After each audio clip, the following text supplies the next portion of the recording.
Good evening, everybody. Welcome to yet another episode of Ask Professor Paranormal. I'm Lloyd Auerbach, your host and guide. And as some of you who have been around the last couple of times, you can tell that my producer is back again. So we're actually going with a crutch tonight, which is great because I need that. Thanks, everybody, for joining and really appreciate coming. So I hope you all have had a good couple of weeks and that you're not going to, wherever you are, that if you're on the East Coast, I hope you're not going to get buried in too much snow. So, of course, the way this works for anybody who's new is you can ask questions or bring up a topic in the chat. And we have a bunch of regulars whose names I recognize, handles I recognize pretty well. So feel free to go ahead and pop something in. I do actually have a couple of uh, questions or topics to talk about that were sent to me in advance. And that's something else I want to mention that if you want to send an email to ask prof paranormal, not professor, but prof paranormal at gmail.com, and it's the email is also in the channel description. If you have a topic you want me to talk about in advance, maybe you're not thinking of something tonight, but you think of something after you've watched this show, feel free to send me something, and I'll make sure that I talk about it in the next episode or the next couple episodes, depending on how much we have to talk about. I just was putting something in the chat right now. If you have not been to my website, lloydauerbach.com, take a look at it. There's quite a bit of information. There's a resources guide that's there for online resources for parapsychology. There is an FAQ on apparitions, hauntings, and poltergeists. There's some other information as well as links to all sorts of podcasts that I do interviews on. And I will be doing a irregular but not too infrequent newsletter coming up in the next couple of weeks. Actually, the first real issue that's going to go out with an article in it. So I'm going to be kind of writing some stuff about different topics in parapsychology. I'm going to pull some old things out that may have been and updating them that may have been in Fate magazine articles I wrote years ago in my column because I had a regular column in that magazine. But feel free to even suggest things. Do sign up for the mailing list, and you'll get my newsletter. All right, and I promise not to bombard you. I'm getting bombarded with some people's stuff, so I know better than to do that, of course. All right. So, any questions from anybody with us right now? Otherwise, I'll jump into the first question I got in advance from someone in the UK, and I'll give it just a moment for people. And I'm not seeing anything pop up immediately, although I am seeing little buffering on my end here. All right. So since I'm not saying anything, so the question I got, it's really a topic to talk about um, from Jeff in the UK, and he is not going to be live with us because it's 1:30 in the morning on a Monday for him at this point. So he's going to be watching the replay. Um, he was asking about residual hauntings and really wanted to know, whether it is the deceased that leave them. Does it arise from anybody who's passed over, but somebody who's not coming back? Are we dealing with something different than apparitions and so on? So really the whys and wherefores he's asking for about residual hauntings. So from our perspective in parapsychology, and I think for a lot of people who do ghost hunting, there is the conscious, or what ghost hunters sometimes call intelligent hauntings, which are typically apparitions. That's the term we use. Ghosts, people who have died, who are stuck around for whatever reason. And then there are the residual hauntings, which may look very similar to a person who has an experience. And they are different in that one is conscious, it represents a consciousness, somebody who's present still. We get often in our journals, we used to talk about them as discarnate entities. So, because we are incarnate entities, living people in bodies, they are discarnate because they do not have the incarnate or body part of that. And then we have the residual hauntings. And first thing to make clear, and I think a lot of you who have been through the show, listening to the show or watching the show, you know what I'm about to say. The dead have nothing to do with residual hauntings. It's all about the living. That is who gets recorded and what gets recorded. The how is a whole different thing. The what gets recorded, who gets recorded, comes from actual activity, physical emotions. Um, Emotional stuff is the most commonly recorded, and that's coming from the living. Replays of past events, even something like Gettysburg, uh, it's a replay of a snippet of the actual battle, according to what witnesses have experienced. But there's nothing interactive about it. That replay was recorded when most of those soldiers were alive. They are no longer alive, but you can still see the replay. And just as kind of the metaphor I love to use is an old movie. So right now I'm reading a sequel to The Maltese Falcon called Return of the Maltese Falcon by Max Allan Collins. And I love that movie. I love the book that Dashiell Hammett wrote. Um, Humphrey Bogart was in that movie. A lot of other Alicia Cook, a lot of other actors who have all passed away. But I can turn that movie on. I can watch that movie. I have the DVD. I can watch it on some of the streaming channels for that matter. Because I can watch that recording and they're all dead, doesn't have those things have nothing to do with each other. In other words, the recording, the filming of that movie happened when everyone in the movie was alive. They didn't film anybody who was dead at the time. Maybe they died right after that, but it's the living that leave impressions in the environment. And from what we understand about what we found about this is that it's the physical environment that records this stuff. We're not sure exactly how this works. There are a number of theories that are still need to be tested, provided we ever get the funding for that. It seems to connect to the Earth's magnetic field. And if you think about the Earth's magnetic field as a recording medium, maybe that's it. Maybe it's something else. We don't really know for sure. But two things here that are important. Number one, almost everybody who's an adult has, and many people are younger than that, have experienced a haunting. Perhaps not the haunting we think of when we talk about ghost hunting, but if we're talking about residue, psychic imprinting in the environment, when you go house hunting or apartment hunting, sometimes you walk into a space that feels great or feels awful. And granted, there are other things that affect that feeling, one of which is what it visually looks like, because it could actually affect you in that way. Another would be, does it have an awful smell? In other words, are there physical elements of the environment that cause you to react in a positive or negative way? But very often it has nothing to do with that. It has to do with the people who were living there or are living there and are about to move out. They leave their impressions, their emotions behind, meaning we do that too, as well. Um, why certain things get recorded, it's really not about what gets recorded. It may be about what gets replayed because the replay happens in our heads. We are all a little bit psychic and we pick up information from the environment that way. And we replay things, and different things can affect us, can affect the, I guess you could say, the signal, turning it on, turning off. One of those happens to be electromagnetic fields, which is one of the reasons why in many residual hauntings, we actually find higher than background electromagnetic fields, EMF. And if you were to use a geomagnetometer, you might even find unusual geomagnetic effects that don't match anywhere else in the house, in the spot where people are experiencing that haunting, which will look like a person, or sound like a person, or just be emotional.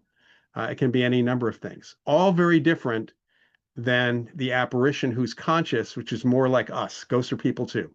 So the two things are separate in terms of the source or cause, but both things rely on us being perceptive on a psychic level, picking up the information, whether it's from an entity or from the environment, for that matter.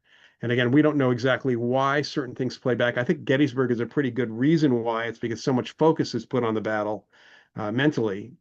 Um, and other places, it can be for other reasons, depending on the location here. So hopefully that answers Jeff's question.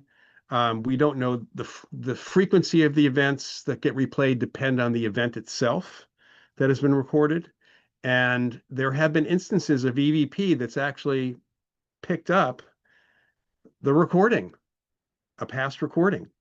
However, it always needs a human being, a living human, to help process that into an EVP, to actually put that EVP, that phenomena, or that voice and everything else, the sound on the tape or on the recording medium for that matter. Um, Frequency, sometimes it's anniversaries, sometimes it usually has to do with the emotional or connections that people have with things. All right, let's see. Do you think it's possible to purposely create a residual haunting? In other words, to intentionally make a residual imprint that gets replayed? It might very well be that. A couple things to think about. It's likely happening accidentally in some of the public places that ghost hunters go into again and again and again and again. Uh, in other words, would not be surprised if there are residual hauntings base of replays of activity of actual investigators, of ghost hunters in some of these places down the line. Recording over something does happen. And I'll tell you a real quick story here to go along with that. Um, when we moved into our house here in the Bay Area, we bought this almost 20 years ago. We were going to repaint and do some things around the house, but the house had a weird feeling, honestly. And it was partly because of the decor, and we knew we were going to fix that. So we still wanted the house. We got the house. Um, but there were just some things that felt off, way off about the house. And that was actually proven out when within a couple of weeks, we started seeing mail coming to the previous owner still with past due notices. And we saw actually a sheriff deputy came to the door at one point asking me to prove my identity because they were trying to get to the guy who used to live here, who had already left for Thailand 3 months before. So before his wife sold the house, they were going to take the money and go over to Thailand. He was Thai, she was not. So when we had a housewarming party, a friend of mine who runs HCH Institute, a hypnotherapy training school, which I was actually teaching parapsychology at locally. She had everybody walk around the house, think of their happiest memories, and touch the walls because we hadn't painted yet. Touch the walls and put their happiest, just happy energy, happy emotion into the house, and the whole tone could be psychological, of course, but the whole tone of the house changed. It felt very different, very welcoming, very happy after that.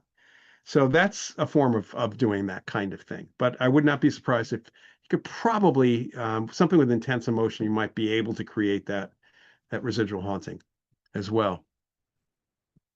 All right, let's see here. The TV Ghost has a French and German version now. Yes, the TV show Ghost has a French version, a German version. There's an Australian version, I think, that's in production right now. They are franchising that all over the world. All started with the British version, which is on HBO Max for those who haven't seen it. It's actually very, very, very good. As Star Trek fans, have you seen the new show Starfleet Academy? Yeah, I have seen Starfleet Academy. It's very different, clearly very different. I know it's really weirdly divisive amongst Star Trek fans. I like it. We enjoy it. It's a different approach, certainly, but I think it's still in keeping with what Roddenberry was thinking about, the future of humanity. And occasionally on Facebook, I'm seeing people repost stuff from Gene Roddenberry about diversity and what he was thinking about with the show. And that show is a pioneering show in so many ways, so many different ways. Major roles given to people of color. And Nichelle Nichols herself was going to quit the show, and then she met Dr. Martin Luther King, who convinced her not to quit because she was going to be a role model. And it's a good thing she did because then she became somebody connected to NASA also as a role model for NASA. And of course, that's the show that had the first interracial kiss on television. Did a lot of stuff. Science fiction is a good place to play with ideas. I think that there was an episode of The Orville, which was about a planet that everybody was getting like likes and dislikes constantly, no matter what they did. And if you had too many dislikes, you could get executed. With social media run wild, and it's a great episode that McFarlane wrote. I think it's really worth seeing, and I think science fiction allows for things like that. It's just crazy to me that Star Trek people who claim to be Star Trek fans say that the show got woke, and it's like it's always been woke. ever since the beginning. So um, let's see. Let's move on here to other things. Do you think near-death experiences are paranormal or supernatural? Well, certainly not. Here's the thing about certainly not supernatural. Supernatural means above nature. And one of the reasons why the word paranormal was being used even within the field of parapsychology or psychical research back as far back as the late 1800s is because we're looking at things that are on the side of the a side of normal based on explanations. They are not considered normal by the public or by academia. They're just kind of normal adjacent. They still happen in people's lives, these experiences. For us in parapsychology, even though we use this term, none of this is paranormal. These are all part of human experience. They're all normal experiences of people. They may not be frequent in people's lives, but they are normal. So near-death experiences, while unusual because they have to be triggered by something that you probably don't want to have happen to you, they still fall into the normal range of the phenomena and suggest quite a bit about consciousness in general for us. I mean, they're a really good place to look for information about what happens with consciousness in general. Paul, you had an after-death communication with your deceased aunt recently. Uh, you know, um, I think that's something people need to kind of think about is that you have a deceased relative. Did you have an experience, something that kind of connected for you? And that can happen to people even well after the person's died. And if it's positive in your experience, whether it was really an after-death communication or felt like that, as long as it's positive, helps us. Those things help us with our life and grief. Um, in general, let's see here. Um, Moo, I'm looking for a house to rent. How to avoid ending up in a haunted house? What do you feel when you walk in there? You don't need a sensitive. Just walk into a place, look around, and get a first hit of how it feels. I mean, that's really the key because technically, again, the emotions of the people living there will impress itself on the location. And that technically is a haunting. It's just not, the kind of haunting we normally think about and looking at the paranormal. There are positive hauntings. I mean, even positive replays. There are certainly positive apparitions. So something can be unexpected and not be and still be positive. It doesn't have to be negative. But I would just go ahead and just just sit still, just feel, just see what you feel. I would never personally move into a place where I got a gut feeling that it just doesn't feel right. It just doesn't make sense because you're gonna have to live there unless you can just make it feel right, like I talked about a few minutes ago. Um, Sandaka Lucas, you're a fan of the word supernormal. I think supernormal is a good term too, but again, super is above. So um, we really need to make these normal experiences. When somebody has a lot of them, we can possibly say that that's something else about them. If somebody is talented, like a true psychic practitioner, they're really skilled at that. They have a good talent for that. Okay, so that's super normal in that sense. But I would also apply that to, art and other things. There are people who are really good at certain types of art. I mean, I read comic books, and there are artists who are phenomenal, like Alex Ross is phenomenal. And there are others who are good, and a couple whose art I just don't like. So, it just really depends. Um, what are your thoughts on Konstantin Radovi, phone calls from the dead, or his experiments with electronic communication? I think they're all really interesting. Obviously, uh, Bill Roll and William G. Roll and Raymond Bayless wrote a book called Phone Calls from the Dead. And there's a more recent version of that, which is Telephone Calls from the Dead by Callum Cooper. Highly encourage you to pick up his book if you're interested in this. I've dealt with people who've gotten even really bizarre voicemails and other things on their cell phones. And actually, this goes back to spirit communication, even with things like text messages showing up well after the person's died, but also indicating that this is from the phone company, this was not a delayed text. The same thing seems to have happened with phone calls over time. Whether or not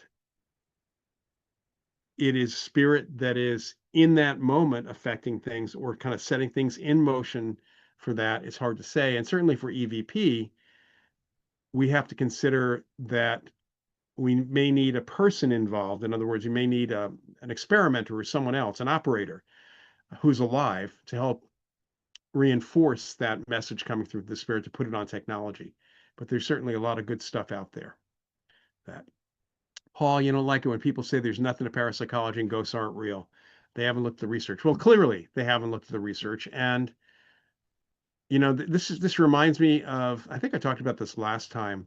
Jalen Hynek, the UFO expert, basically. He was one of the leading researchers on UFO experiences and reports. And he was the civilian advisor to Project Blue Book. He was the head of the astronomy department at Northwestern for many years.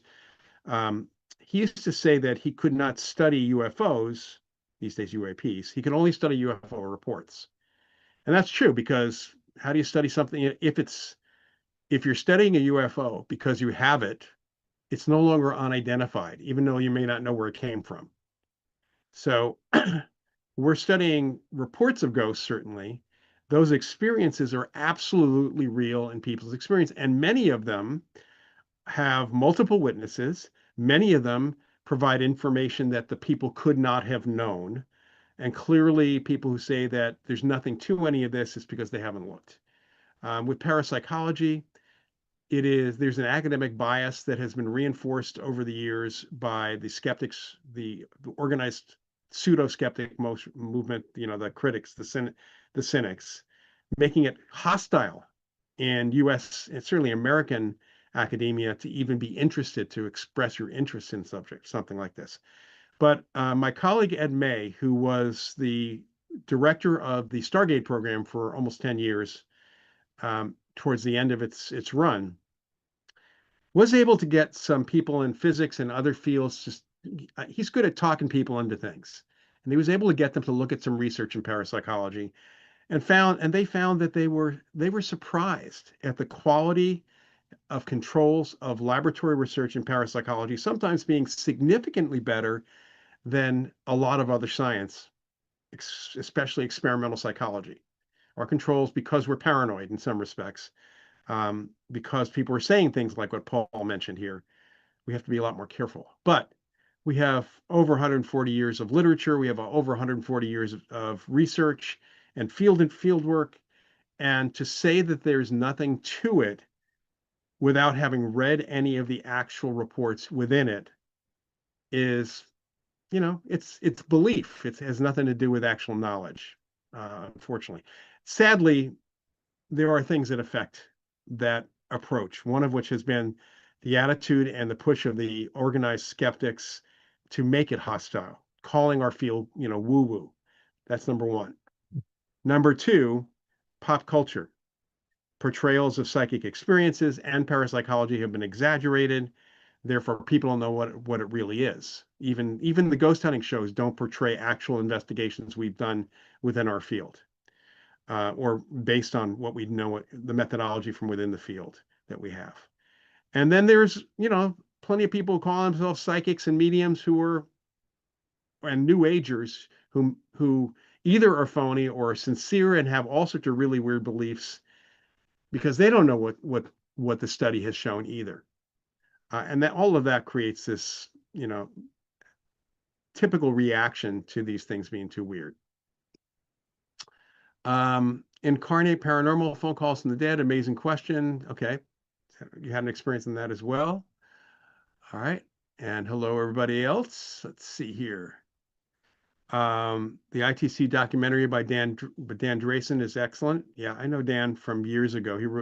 He and another guy did a documentary on the skull research, the skull group over in the UK as well. Um, going back to the residual haunting thing, there was somebody who has been kind of in the chat from time to time sent me or responded to my Facebook post about this episode, in fact, that he was doing an investigation in a prison and was in the execution chamber for a while, shackled at his request, his own request, and asked the spirits to show him what they felt. But he didn't have any reaction until 3 months later when he had a dream that seemed to have the emotion, not the execution itself, but the emotion of what the person felt kind of leading up to that. He said, I didn't expect the spirit to show me that kind of feeling. I honestly thought when I said, show me what you felt, they would show me the pain of execution, not the emotional hell they felt leading up to it. Probably you felt it, you picked up on the residual emotion of those people in that execution chamber, and somehow it stuck with you, although you weren't consciously aware of it. And for whatever reason, maybe something was going on the day before you had that dream that triggered that particular dream. That's entirely possible. But it seems like, based on what you describe, it seems like this was a kind of a latent residual experience, residual haunting experience from that. Emotions are much stronger in the residual imprints than somebody dying, it seems. All right. Jody, I'm glad I addressed your question. Raymond Moody seems negative towards parapsychology. Wrote the first book on NDEs. He should know better. Yeah, I don't know exactly why he seems negative that way. It may be some encounters with certain parapsychologists because, frankly, we have people in our field who are um, more materialists. They do not believe that the evidence shows that consciousness can survive the death of the body, or consciousness can be outside the body. So their interpretation of near-death experiences is very different. And I'm guessing that if he's negative, he's probably encountered and had serious debate with some of those people. Um, but that's science. You have people in any field of science, you have different approaches and philosophies that are kind of looking at it, what's going on. Let's see here. Enjoy reading Paul. You enjoyed reading Leslie Kean book, Surviving Death. That's a really great book. The documentary was very good. There's some things that they could have edited differently, I felt, and had too much of an emphasis on physical mediumship when in fact that's not terribly evidential for us. All right. See the Night Stalker. What is it? The Night Stalker 1962. Night Stalker, if you're a fan of the TV show, so am I, and certainly a fan of Kolchak for that matter. All right, let's see here if we have anything that I might have missed. And good to see a lot of people here. I'm going to repeat something that I said before, which is if you go to my website, lloydauerbach.com, please consider signing up for my mailing list. I will be sending out a newsletter sporadically with some articles and things. So take a look. And also, I'm happy to announce that my book Mind Over Matter now has a new publisher, and I'm not sure exactly when that's going to come back out, but will be sometime in the next few months. So we're going to be going with PDN Publishing. For those of you that may not know, paranormaldailynews.com is a great website for all sorts of articles on parapsychology, psychic phenomena, even UFOs, and a number of other things as well. It's a great website. And there's even a community you can join, an online community you can join. And they have now started two things. Number one will be PDN Books, which will be a publisher, and also a new journal, which will be academic and including more than just academic stuff, called Parawise. In fact, just was involved with submitting a couple articles myself. And one of the things that Parawise is going to be doing, the journal is going to be doing, and you'll see this on Paranormal Daily News and on Parawise website. It's Parawise, WYZE. we're going to be doing webinars, free webinars, talking about the articles that are submitted. So there's an article that's going to be coming out by myself and three of my colleagues on a poltergeist case we did here in the Bay Area a number of years ago. So we will be doing a webinar discussing the article and the case. And I'll probably be doing another short one talking about an article I've put in there about working with psychics and mediums and investigations. And so we're going to try to have not just academic stuff with also explanation for people who don't like reading academic papers. But we're also going to try to I can't say dumb it down. We're going to try to put it in terms that people can understand in general. Because sometimes I mean, I have a hard time sometimes reading journal articles. In fact, I've sometimes run them through Notebook LM or one of the other AIs just to get nice summaries of things, bullet point summaries. So I can actually kind of skim through them after that for that. So again, join my mailing list. There's more to come. Uh, Paul, you recently saw Susan Blackmore on a podcast. She's way out of date with her research. Yeah, that's the case with a lot of skeptics. They repeat the same stuff over and over again. And I think that tend to think since the collapse of the Committee for Scientific Investigations of Claims of the Paranormal, CSICOP, it's now CSI. And there's some affiliated organizations. There's some good people working there. Kenny Biddle, who writes for the Skeptical Inquirer website, has a great blog, and we actually co-teach a course on skeptical approaches to parapsychology because you need to be skeptical without being disbelieving. It's the fact that people react the way Paul was mentioning. The people say there's nothing to it. It's one of the things I tell my students in my online courses is an experience I actually had years ago when I worked in the library at Lawrence Berkeley National Laboratory. And that's a Department of Energy lab, fairly large organization on the hill above University of California, Berkeley. And a lot of the folks who scientists are actually on faculty at the UC Berkeley. And they have physics, they have astrophysics, they have genetics, they have chemistry, they have all sorts of divisions. Doing a lot of research on energy like solar and batteries and things like that too. But I got to talking to some of the physicists and other people as they come into the library. One of them is actually doing work on consciousness and physics. But I was talking to another physicist, and he was asking me questions about my interest in things, and I mentioned parapsychology, and he just like kind of rolls his eyes and said, "Well, that's not a science." And it just occurred to me to ask a question I'd never asked somebody, which was, is psychology a science? So he was not a psychologist; he was a physicist. And he looked at me and he just like made this face. He said, "No, psychology is not a science." So if someone in the physical sciences thinks a social science is not a science, it's not a same kind of science. And you just have to, there's hard science and soft science, or physical science and social science. Parapsychology is a social science. We're not dealing with definitive behaviors of chemicals or physical processes because we're dealing with human beings, living and dead. So I was okay with him saying that. As long as he thought psychology wasn't a science, I was fine with that. We're talking to him more about it. But then he asked me questions and about the experiments and stuff, and we had a good conversation, which was really great. Let's see.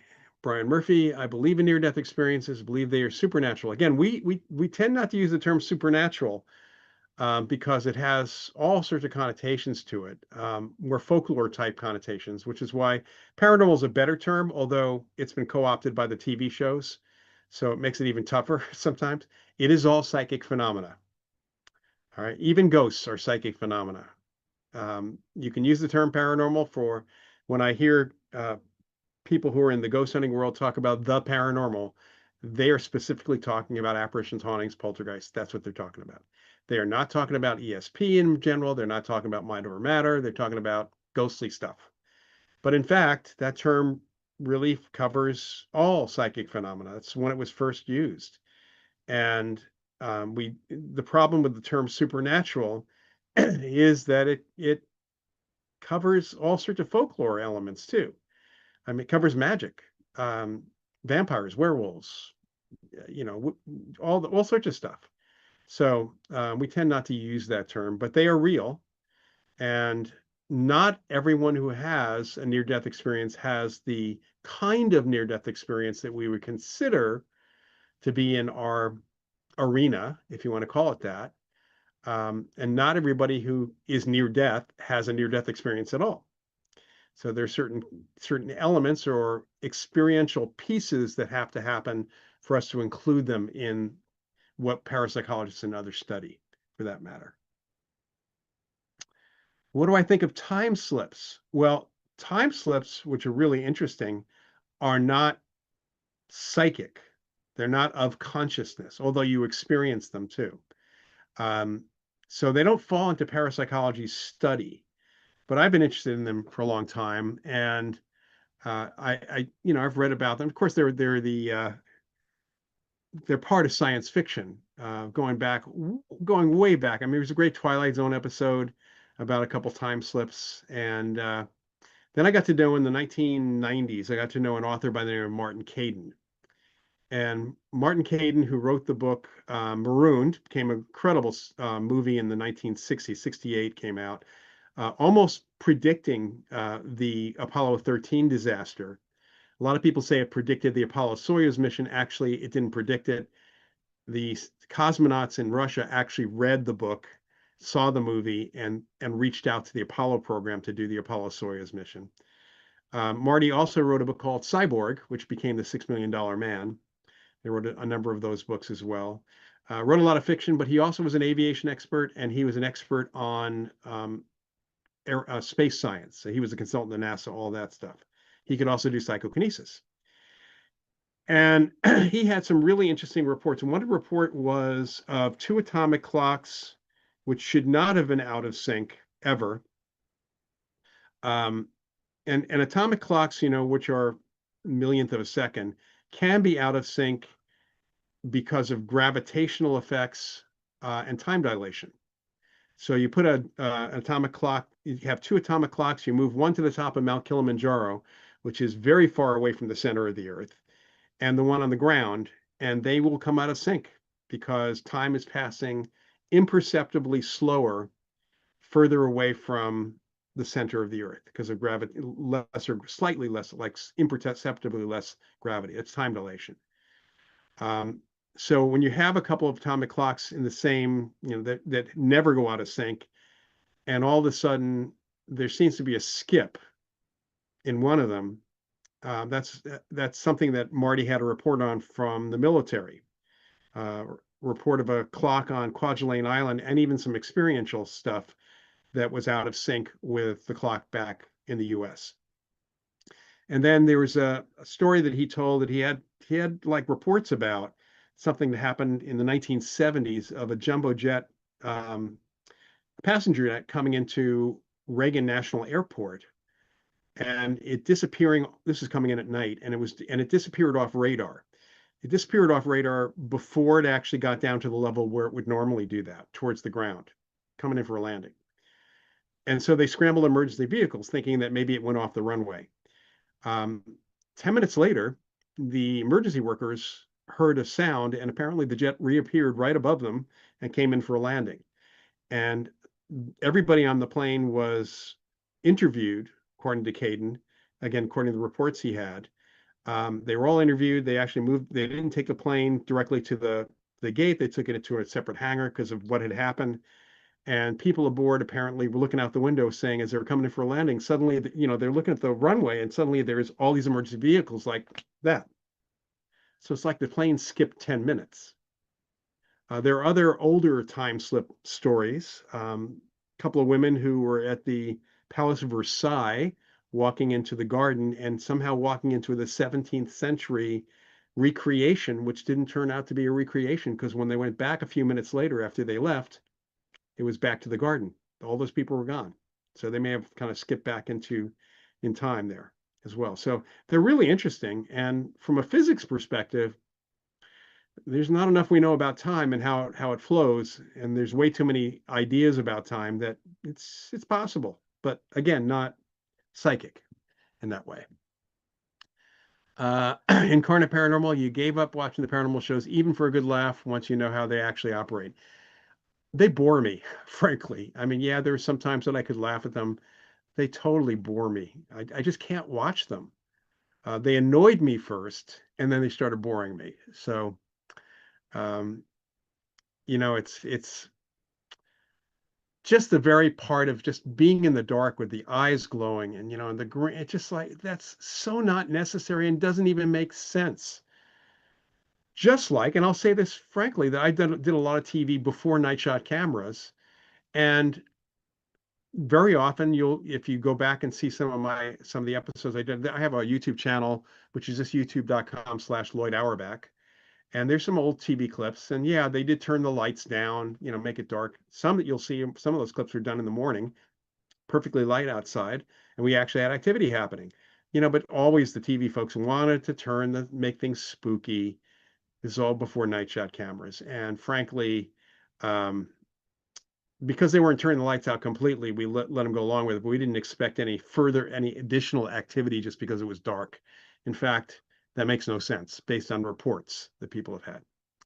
So, and yes, AJ True Crime, way too many report theories about time. I have a whole shelf of books on the physics and philosophy of time that run the gamut of there is no time to, you know, um, it's only our subjective experience to all sorts of other real wild theories about time. And we do know certain things about time, at least our experience of it, even measurement, that we do have time dilation has been very clearly shown to exist.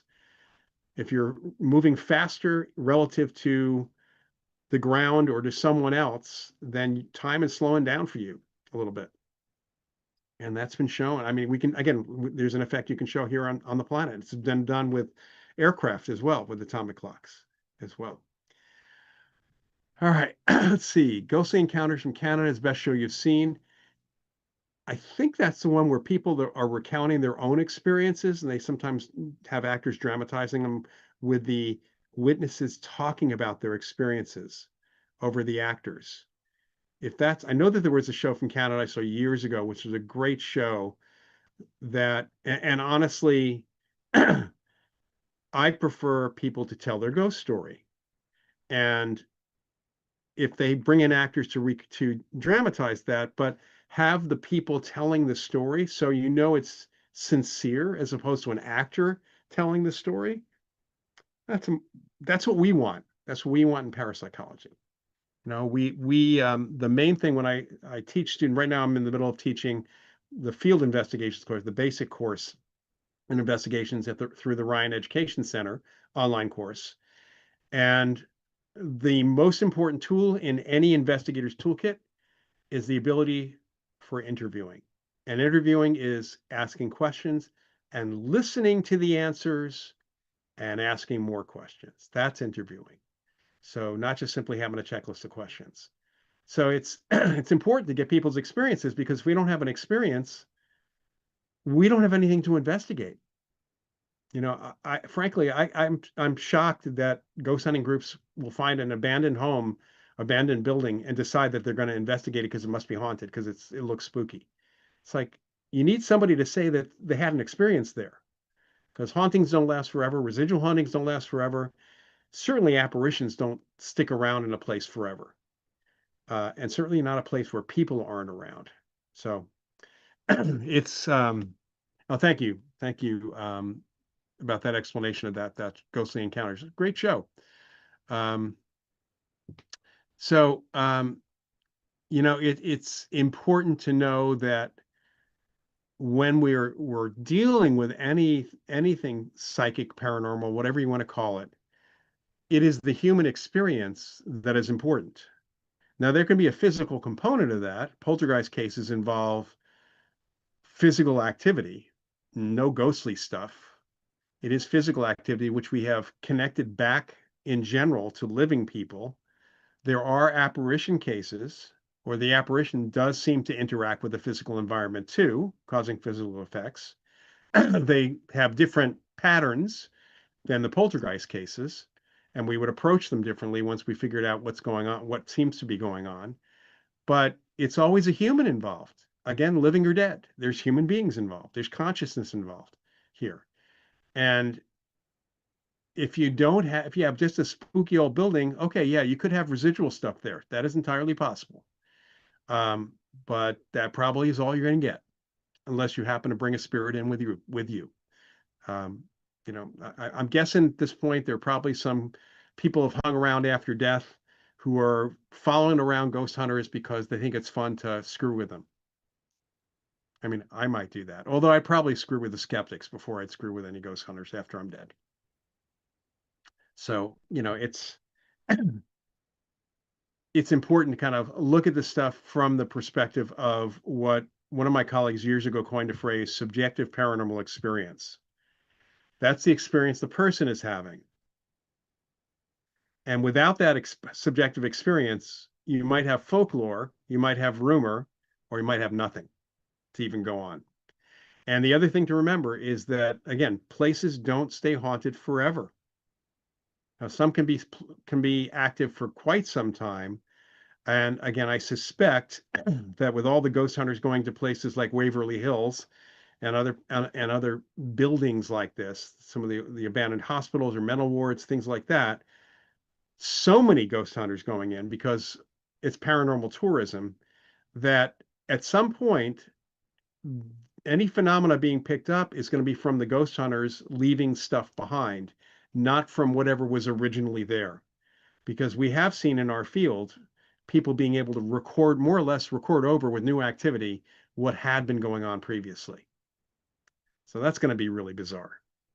How do you feel about going to a location blind as to researching first?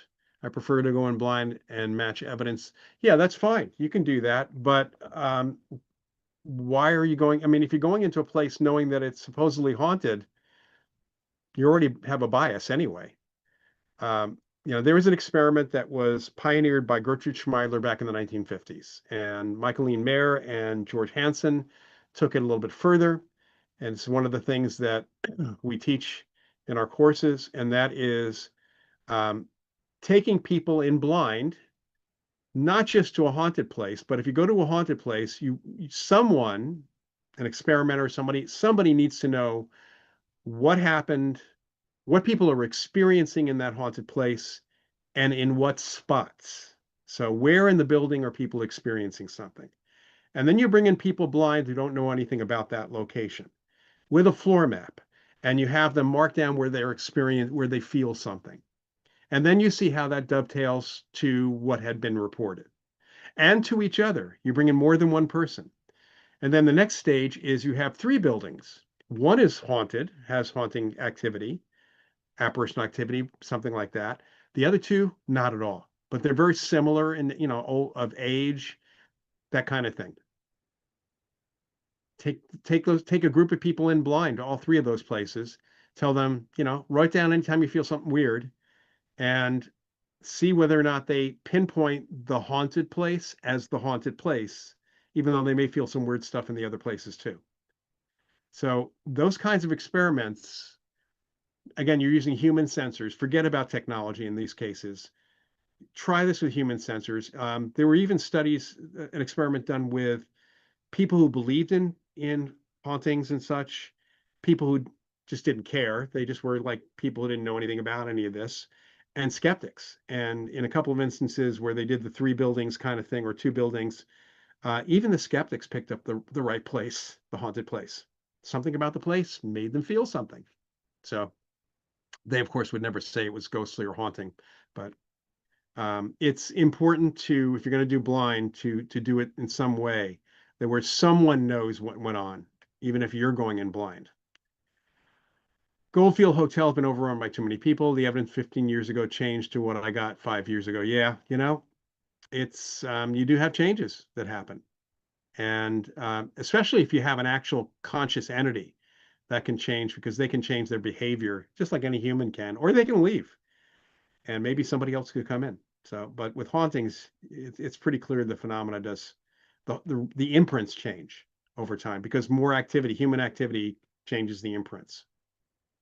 So it's all sort of stuff to consider with any of this. And I will also mention for those of you who are interested in equipment, technology, that sort of thing, I'm going to be teaching a 4-week online course for the Rhine Education Center starting on March 5th. It'll be Thursday evenings, but it's recorded, so a good number of our students watch the recording the next day and then interact on the discussion forums.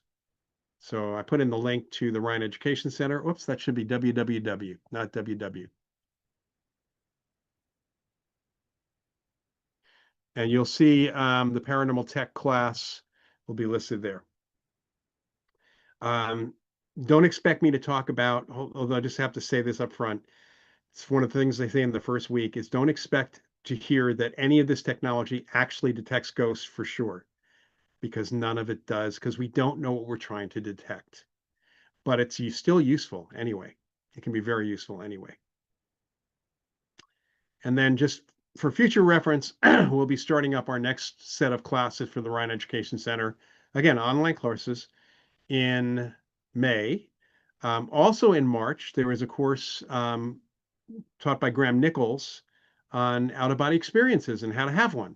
So that's another 4-week class you might want to consider. Besides the courses themselves, a couple of our students started a Facebook group for current students and past students, pretty active.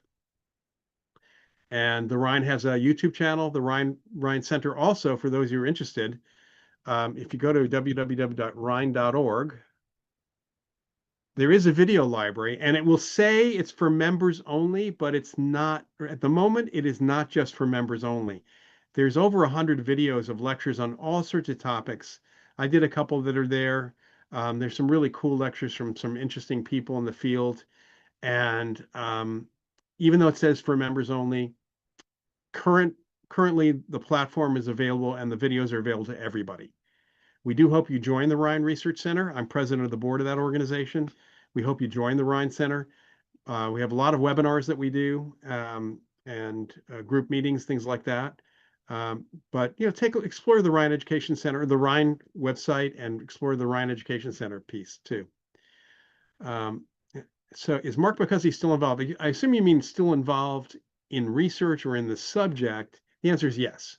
I mean, Mark is with the Windbridge Research Center. He and his wife, Julie Beischel, who started the center, are still doing mediumship research, still doing other kinds of research. Mark has been involved with using some AI for kind of psychic art, which is kind of interesting. And there's some great papers. In fact, what I would suggest for those who might be interested is you go to windbridge.org. You take a look at the publications they have. They have some great like one-sheets, fact sheets on mediumship and all sorts of stuff. They have some great papers, academic and otherwise, that are on the subjects we deal with as well. And yes, I'm glad you enjoyed that lecture. So for those who don't know, there is a 2-part reality of ghost busting video. A 2-part video was actually a video of a kind of a workshop conference, small conference that the Parapsychology Foundation did years ago, back in 2002, I think it was, when Tony Cornell's book came out, Investigating the Paranormal. And there's a lecture by me, one by Carlos Alvarado, one by Tony Cornell. Cornell, for those of you who don't know, was a 50-plus year veteran of investigations with the Society for Psychical Research. Hans Holzer did a lecture, which frankly was a little bizarre, but always, kind of interesting to watch. But it's a good video. And actually, that's linked from my media coverage page on my website. Again, my website, where you can sign up for the mailing list. There is a lot there in terms of resources, links to other online sources of free and other information. There is a media page if you're interested in some of the other podcasts I've done, but there's at the top of the media page, There are links to lectures I've done and things I participated in, including the reality of ghost busting that Paul has mentioned there. So there's a link to other stuff. And I'm giving a lecture on how to choose and assess a psychic and medium, both for investigations and otherwise, kind of assess the readings. Doing that for an online site called Ghost Education 101. I'm doing that April 15th, and I will post in my updates in the next couple of weeks. Probably as they are closer, I'll post the link to that as well. Yeah, I met Holzer when I was a teenager. I met him. I went to his house in Riverside, actually his library. Um, so I was very fortunate to do that. Yeah, didn't I mean he was a really interesting character for those of you who know who Hans Holzer was. He was kind of like, I can't say he's the original ghost hunter because he wasn't, but he made the term ghost hunter popular back in the 1960s. Wrote a ton of books, many of which are back in print. Came from the journalist's perspective. A lot of good ghost stories and historical stuff that's there.